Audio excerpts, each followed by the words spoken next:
আমার পুরো প্রেগনেন্সিতে যা যা ব্রাইড করেছি তার মধ্যে এটাই ছিল আমার লাস্ট ব্রাইড, কারণ কালই ছিল আমার 9 মান্থ বেবি শাওয়ার। একদিকে হচ্ছিল আমার বাড়িতে প্যান্ডেল ডেকোরেশনের কাজ সমস্ত কিছু, আর আরেকদিকে আমার ব্রাইডও চলে এসেছে। চলো ব্রাইডের কাছ থেকে জেনে নি ব্রাইডের আজকে কিরকম লুক চাই। আমি একটু লাইট মেকআপ চাইছি আর গ্লোয়িং লুকটা যাতে হয়, আর আইসটাও ওরকম থাকবে, আর কলকাটা একটু দিদি যেরকম করে শুরু করে ওরকম হতে হবে।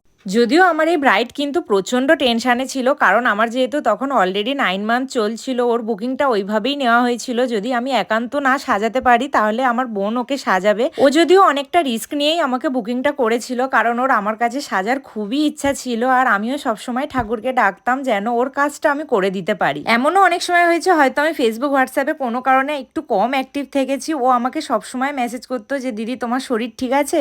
ও সব সময় টেনশন করতো, আমার খোঁজ নিত। আমার এই ব্রাইডের কাজটা যদি আমি না করতে পারতাম তাহলে হয়তো আমার সত্যি খুবই খারাপ লাগতো। তো সেই জন্য ওর কাজটা করতে পেরে আমি খুব খুব খুশি। তো চলো ব্রাইডের কাছ থেকে জেনে নিই ব্রাইডের লুকটা কেমন লাগলো। খুব ভালো লেগেছে, আমি এটা এক্সপেক্টই করিনি এত সুন্দর লুক চলে আসবে। খুব ভালো সুন্দর সাজিয়েছে দিদি, থ্যাংক ইউ সো মাচ দিদি। তো তোমরা ওর মুখ থেকে শুনে নিলে ওর লুকটা কতটা পছন্দ হয়েছে। তোমাদের লুকটা কেমন লাগলো অবশ্যই কিন্তু আমাকে কমেন্ট করে জানিও। ভালো লাগলে লাইক কমেন্ট শেয়ার করে দেখা হচ্ছে আবার নেক্সট ব্লগে। চলো বাই।